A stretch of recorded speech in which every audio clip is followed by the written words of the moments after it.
In Gloucester, tuna season is a fiercely competitive time for fishermen. They venture all the way to North Carolina in pursuit of the prized tuna.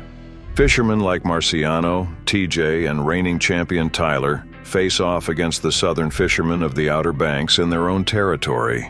With strict regulations allowing just one bluefin catch per day, tensions run high as the northern fishermen face off against the southern challengers. Who will triumph in this intense showdown? Can the northern fishermen withstand the challenges posed by the southern waves? Join us as we dive into the thrilling episode of Battle Lines featuring Wicked Tuna and the Outer Banks. Let the games begin between the north and the south. The southern boys are getting prepped and getting behind the wheel, ready to hit the ground running, or in this case, hit the seas running. The team spirit is high as they get jacked up. They aim to get fish on the first day, which they feel will be a nice way to start the competition. They are optimistic about winning, but also recognize the skill of their opponent.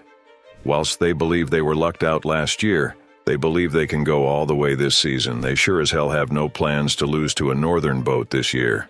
This season's quota is 39 metric tons, which is about 300 fish, and it's a very small quota. The northern boys see the southern boats getting ready to move and know that it is showtime. They refer to one of themselves, Doc, to show these southern boys just what the northern boys are made of. One of them reminisces on how he almost lost his finger fishing on these parts of the water in the past season, but now everything is patched up and ready to go, and they are ready to win. Seeing the northern boats up in their backyard for sure pisses off the southern fishermen, as one of the boys from the south says that he would not be up there fishing their own tuna, so he does not like the fact that they are here, fishing his own tuna. But hey, the game is the game. They want to beat the north this time and feel like this loss last season was a slap in the face. The anger of the southern boys towards the north is so palpable that TJ and Marciano decide not to fish in the night, but wait till the morning. They are playing it safe. Tyler, on the other hand, although he understands where the anger is coming from, he feels like they should understand and respect the fact that they are all just trying to make a living. He figures that to get good fishing spots, they have got to figure out where the southern boys are going, as this is their turf. The northern boys realize what Tyler is up to, and take steps to prevent Tyler gets any information from them. Information is key in this competition. Where the fish are, where they are moving to, and what they are biting on.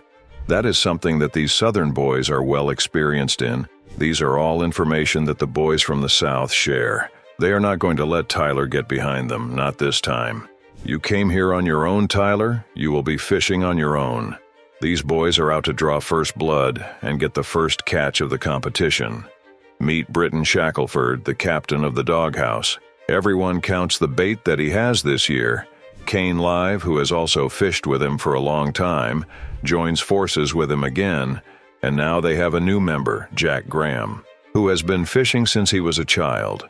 Graham is new to the game, but just the mere thought of finishing for giant bluefins has him fired up.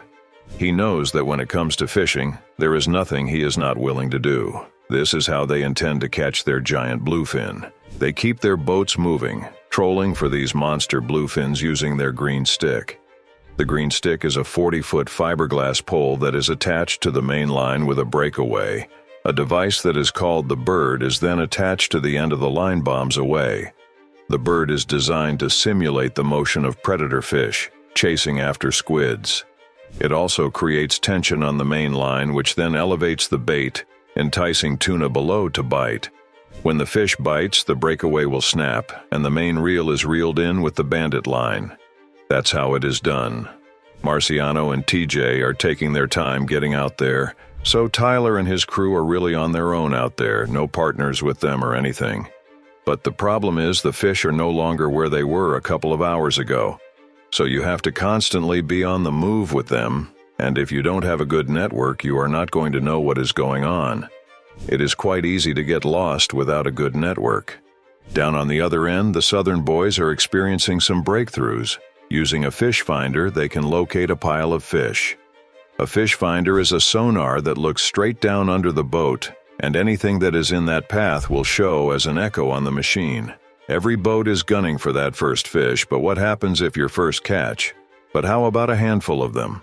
A good mark shows up on the fish finder, and every fisherman is on high alert. As soon as they pick up the mark, you can feel the energy. It gets the blood pumping. It does not take a genius to know that the bite is coming. From the fish finder, they can tell that the fish is 30 pounds. This, in itself, is as good as it gets. Tyler can sense all the excitement and action, so he decides to put a call out there to them all, but nobody calls him back. The Southern boys all ignore his call, and their justification is the fact that their job is to put fish on deck for their crew, but their job description is not to help Northern boats. Whilst those Southern boys tried to shut out the North still ended up on the board.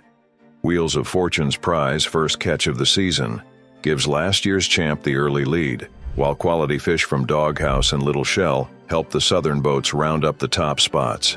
Pinwheel hard-fought bluefin pushes the Northern boat into third place and gets the North on board. Tyler, not one to go out without a fight, snuck out, and although it was horrendous, he got himself one. Tyler is pissed that the Southern guys are keeping information from them, but is glad that they are not out of the race completely. All they need to do is apply the pressure, and in blue season, the Southern boys won't know what hit them. This reality show begs the question, why the bluefin tuna? Why is it the prize being chased after? And why is it so expensive? These are all heavy questions that have weighed on the minds of the people. Also, people have called out the show producers and the show for the hunting of bluefins. So, what exactly is it about the bluefin? The struggle to capture the bluefin tuna. Michael, a marine engineer, embarked on an 8,000-mile journey from eastern Canada to Japan with only one thing in mind: to research the truth of the bluefin's plight. After a hectic 31 hours, the truck came to a stop at the Japan Airlines freight terminal in New York City. And off they took, over the Niagara Falls, over the Anchorage, over the Bering Sea, and soon they touched down in Tokyo. On getting there, he realizes that their trucks are packed with ice and their destinations are quite different. He sees that Kyoto prefers red meat, Yokohama pink meat, and Osaka oily. Meanwhile, 4 bluefins were packed for Tokyo, which prefers the brightest of red meats. How can one possibly explain the appeal of this red meat? Artist Stanley Meltzoff put it this way: fresh bluefin at the peak of their autumnal fattening, cut paper thin and eaten raw, provide an experience for which the Japanese have a vocabulary of distinctions as exquisite as that of the French for Bordeaux wines. It has all the makings for a proper expensive meal and is quite exclusive. Michael, in his own words, described the bluefin meat melting in his mouth. However, for that wonder-tasting experience that he had, a bluefin, who was a member of a school swimming in Nova Scotia a few days ago, was killed. It was delicious. But Michael's curiosity about bluefin does not stem from the need to taste them, nor does Michael identify with sport fishermen, for whom landing this largest, speediest, most powerful of tunas is the peak of thrills. As a marine scientist, he has been fascinated by their existence and is concerned for their future well-being. Novelist Zane Grey boated a 758-pound bluefin in Nova Scotia waters in 1924, that for a decade remained a world record. Nova Scotia in October 1979 also set the present record with a 1,496-pound bluefin, about 32 years old. Because the bluefin keeps on growing, he can imagine 35-year-olds swimming out there that weigh a ton. Among the largest of fish, the bluefin is also one of the fastest, capable of bursting up to 55 miles an hour. 3/4 muscle, hydrodynamically superb with a powerful heart, ramjet ventilation, heat exchangers, and other special adaptations, the bluefin is built for speed. No predators except the mako shark and the killer whale can catch it. Because of this remarkable speed, the Swedish naturalist Linnaeus gave the bluefin its scientific name, Thunus thinus, from then, the Greek verb meaning rush. Studying these superfish underwater, swimming among them in scuba gear in St. Margaret's Bay, Michael has grown attached to them. He admires the power in their streamlined bodies and the grace with which they soar and glide within waves, much as birds do in rising air. He even recognizes individuals by their behavior, even knows some by nickname, such as the glutton piggy. They are quite used to divers and shiver when touched. Still, there is danger. To have 1,000 pounds of bluefin suddenly come at you in the murky water gives you a gut feeling for its size and speed. A close turn by a feeding bluefin can hurl you backward in an avalanche of water. Michael worries about a second behemoth forcing its way through that curtain of bubbles and not seeing him. Michael's scientific fascination with the bluefin has deep roots. Aristotle, in his History of Animals, recorded observations on the age and growth of tuna by ancient Greek fishermen and speculated on their migrations. The Roman naturalist Pliny the Elder wrote that Alexander the Great's fleet once met a school of bluefins so vast that the galleys had to advance in the battle line to force their way through. Indeed, the tuna had caught man's eye thousands of years earlier. A Spanish cave drawing above the Bay of Biscay depicts the fish, one of the few Michael knows to be so honored during the Ice Age. Only 3% of the world's fish catch in weight. Tuna yet constitute one of the sea's most valuable living resources. Japan and the United States have led the catch of the principal market species, up almost sevenfold since 1948. Fishermen get $1,000 to $3,000 a ton for frozen tuna. The skipjack, yellowfin, albacore, and big eye you find in cans in the supermarket. In Japan, fresh bluefin can command 10 to 15 times that price. The bluefin frequents both the Atlantic and the Pacific. The Atlantic population spawns in the Gulf of Mexico and the Mediterranean and feeds as far north as the Arctic Circle, making it one of the long-distance champions among migratory fish. By the age of 15, a bluefin will have swum an estimated 1,000,000 miles, over every minute of its life. Prevent it from swimming and it will soon die from lack of oxygen. Depending on age, each female carries from 1 million to 30 million eggs. Bluefin spawns fractionally, not releasing all the eggs in one session. The translucent eggs, a millimeter in diameter, float a few feet below the surface. The larvae hatch and grow rapidly, preyed upon by many species including their own. Bluefin reaches 9 pounds the first year, 640 pounds the 14th, and matures in 3 to 5 years. Since 1955, bluefin of all sizes have been tagged in the Atlantic and Mediterranean. The return tags, more than 3,000, indicate migration patterns. 2 small bluefin tagged off Martha's Vineyard, Massachusetts in 1954 and recaptured in the Bay of Biscay 5 years later provided the first proof of transatlantic migrations. There have since been at least 50 recorded. 7 giant bluefin tagged in the Straits of Florida have been recaptured in Norwegian waters, lean in contrast to the resident giants, presumably from migrating across the relatively barren mid-Atlantic. The crossing takes 2 to 4 months. One tuna averaged 80 miles a day, with a current-assisted cruising speed of 3 knots. To date, only 6 small bluefin tagged in the eastern Atlantic have been recaptured in the West. Conclusion: the Atlantic bluefin population consists of separate eastern and western stocks with a small, variable interchange. The predictability of the bluefin's marathon migrations between spawning and feeding grounds has threatened its survival. Every year, the fish must run a gauntlet of fisheries: purse seine and longline fleets, traps and pole-in line and sport fishermen. At St. Andrews, New Brunswick, Captain Matt Giacalone showed Michael around the 250-foot Zapata Pathfinder. The streamlined super signer reminded him of a Greek shipping magnate's yacht, sophisticated in equipment, with a satellite navigation system and a helicopter to spot tuna. Such a vessel would cost $10 to $15 million today. The carpet pile thickened as we moved from the bridge through the navigation room to the captain's spacious suite with its bar and lounge, king-size bed, and golden bathroom faucets. A 20-man Central American crew also was well accommodated. Considered the elite of the fishing world, super signer captains and crews are paid according to their catch. A skipper can earn $100,000 to $250,000 a year. One fleet manager told Michael, "If the captain's earnings drop below my salary, I fire him." As a signer approaches the fishing grounds, the last man in the crow's nest sweeps the water with swivel-mounted binoculars. Crewmen ready the seine skiff atop the stacked purse seine at the stern. Some captains claim to have a sixth sense for the presence of tuna. Tangible signs are concentrations of birds, whales, or porpoises, and floating logs and garbage which attract fish on which tuna prey. The signer winches in the purse line to close the seine's bottom and trap the fish, then slowly hauls in the net with the overhead power block.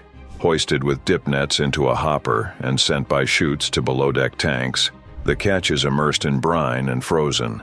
The Zapata Pathfinder's 20 wells can refrigerate 1,700 tons of tuna, 1.5 times the total annual United States and Canadian bluefin catch before the Silver Minx demonstration cruise.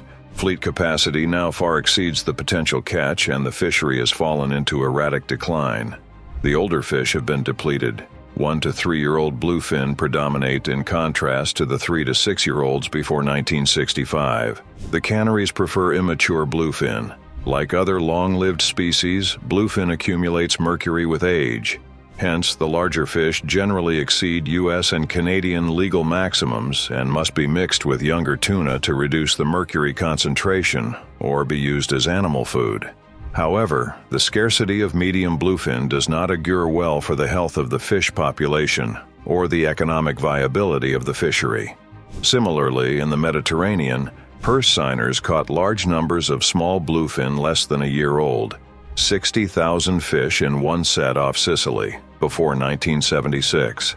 The Italian fleet, centered in the Tyrrhenian and Adriatic seas, expanded rapidly in the 1970s and, together with the French fleet, captured a peak of 13,000 tons of bluefin in 1976. Now their catch is little more than half that figure. Asian longline fleets are another threat to the fragile bluefin population. In one year, 1962, Japanese fishermen set and reset 12 million nautical miles of longline, enough to girdle the globe more than 500 times. Their 400 million baited hooks brought in 400,000 tons of tuna, almost half the world's catch. In 1980, the Japanese longline fleet in the Atlantic consisted of 300 vessels. They captured 4,000 tons of bluefin, 24% of that year's Atlantic catch. The longline, developed by the Japanese some 250 years ago, exploits the larger tuna at depths of 500 feet during their oceanic migrations. Fishes find the bait rather than men find the fish, as with purse seining. Starting at dawn, men bait the hooks on drop lines and pay out the surface-floated and flagged longline from the stern, while the boat moves at 7 or 8 knots. On completing the set, as much as 80 miles of line, they begin to haul in at midday, gaffing the fish and gutting the large ones before freezing. The crew will finish around midnight, an exhausting day's work, particularly as longliners may stay at sea 3 months at a time. Unlike super seiners, quarters are cramped and Spartan. Trap or set net fisheries go back 3,000 years to the Phoenicians, who trapped bluefin near the Strait of Gibraltar. The word almadraba, Moorish for trap, came into Spain with the 8th century AD conquest. Barrels of salted bluefin from traps granted by the crown fed the family fortune of the Duke of Medina Sidonia, who led the Spanish Armada. Coins bore tuna images, as still does the Cadiz town hall facade. Nearby, the famous Almadraba of Barbate consists of net walls anchored to the seafloor in 100 feet of water 2 miles offshore. A pair of leaders, almost 2 miles long, guides migrating bluefin to 4 chambers. In the final death chamber, men raise the net floor, aptly termed Red Matador, twice a day. Crews maintain and operate the trap with 10 types of vessels, installing it in April and dismantling it in October, a tremendous task. That most productive trap in the Atlantic-Mediterranean system averaged 18,000 bluefin a year from 1929 to 1962 and peaked with 43,500 in 1949. But it has since fallen below 2,000. Similarly, the Italian tonnage, 100 strong at the turn of the century, the best of which could catch 10,000 bluefins a season, was reduced to 30 active tonnage by 1950, with a total catch of only 20,000 fish. Last year, the remaining 5 caught fewer than 500 giants. Publicity, however, has focused on the sport fishery's decline. Take Nova Scotia, where bluefin, the local horse mackerel, was first caught with a dory cod line about 1870. Teams from 19 nations, a who's who of international sport fishermen, once competed in the annual International Tuna Cup match, inaugurated in 1937. Then the bluefin departed. Only one was caught in 1975 and one the following year. The match has not been held since. Newfoundland's rod and reel fishery, launched in 1956, peaked in 1966 with 388 giants. Michael first became involved with research on these magnificent beasts during that record season in Conception Bay. Newfoundland's 1981 catch was 3 bluefin. Today, North Lake, Prince Edward Island, operating some 50 boats during August and September, proclaims the elf tuna capital of the world. From 578 giants in 1974, it dropped to a mere 55 fish last year. Since the fleets that harvest the highly migratory tuna operate worldwide, conservation must be international. Concern over their decline led to the founding in 1966 of the International Commission for the Conservation of Atlantic Tunas, ICCAT. The overfished bluefin had sent many warning signals. Among them were reduced catches of all size groups despite increased fishing, more recaptures of tagged bluefin, and a scarcity of recruits to the medium and giant ranges. Despite ICCAT's regulations, recent data reveal a continuing decline. A 63% drop-off in the Atlantic bluefin catch from 45,000 tons in 1964 to 16,500 tons in 1980. Last February, ICCAT nations agreed to halt bluefin fishing in the Western Atlantic for 2 years, except for a limited annual catch for scientific purposes, to monitor population strength. The United States' share is 605 tons, Japan's 305, and Canada's 250, for a total of 1,160 tons. While scientists battle to conserve the bluefin, the market in Japan, where fish account for nearly half the nation's protein intake, has undergone a far-reaching change. With quality fresh tuna in short supply, catches from home waters declining, and more nations forbidding foreign fleets to fish within 200 miles of their coasts, the Japanese have resorted to purchases and joint ventures abroad. In the fall of 1971, they began to airlift chilled bluefin from Taiwan, Australia, Norway, the United States, and Canada. In 1972, North America exported 216 giants. In 1978, the number topped 3,000. Despite the wholesale price doubling in the past 5 years, the demand appears insatiable. Last January 1st, a 352-pounder sold at Tokyo's Tsukiji market for a record wholesale price of $19.35 a pound. Until the advent of Japanese interest in jumbo maguro in the 1970s, the North American giants were primarily a challenge to sport fishermen. Mercury regulations kept them off home markets, but the Japanese accepted the mercury risk and began an enterprise so lucrative that it turned sport fisheries commercial and put tuna jacking into the vocabulary. Sportsmen pay $150 a day to charter a tuna boat in Canada, but the catch belongs to the captain.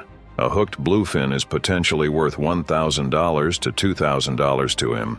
Whoever lets a caught bluefin jiang escape would receive an earful of words. A profitable enterprise, but also unpredictable. Bluefin fail to appear in some waters or refuse the bait. The Japanese buyers are vulnerable too. Since sashimi cannot be stored and released at a rate to ensure maximum wholesale prices, as with frozen or processed products, an unexpected glut can depress the market. A revolutionary answer: bluefin ranching.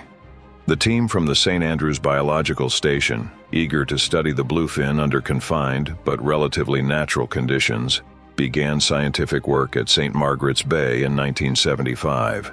The ranch owners subsequently installed an additional impoundment specifically for research and invited scientists to undertake several projects. Bluefin eats most vigorously at dawn, midday, and dusk. Impoundment fish, fed to satiation, can consume 8 to 10% of their body weight in food daily. The general belief is that bluefin do not feed at night because they rely on vision rather than smell or hearing when closing in on prey. But observations showed, however, that plankton can provide sufficient light for night foraging. The prey fish disturb the plankton, which responds by greater light production, and it was a fatal revelation. Now, there is a need to turn away from the bluefin as a source of protein. These species are in the danger zone already. That is why plans have been made to start domesticating these creatures, to increase their numbers globally. Despite high mortality during capture and transfer to the cages, and the necessity to develop an alternate food since humans consume the abundant fish species in Japan, Michael is convinced of the ability of Japanese scientists to domesticate the bluefins. Bluefin exhibits no pecking order, selects mackerel from different food species offered, and completes digestion in about 20 hours. Perhaps they convey well-fed contentment to other tuna. For the sake of the continued survival of the bluefin, perhaps sports fishing competitions like the battle lines are not healthy. A 2020 assessment completed by the International Scientific Committee for Tuna and tuna-like species in the North Pacific Ocean found that the stock of Pacific bluefin tuna had continued to be overfished with biomass rebuilding goals. While fishing mortality has declined among the species, it has not reached targeted conservation levels. Even so, the Pacific bluefin species has yet to earn a place on the United States Endangered Species List. As climate change continues, scientists project a global reduction in the number of bluefin tuna due to pressures like increased water temperatures, changes in ocean circulation and kinetic energy, and changes in storm and wind patterns. When it comes to the island countries and territories supported economically by fisheries, climate-living marine resources simulation models show that 89% of countries could see a decline in their maximum revenue potential by 2050. Thanks for watching. Make sure to subscribe to our channel and check out another of our interesting videos.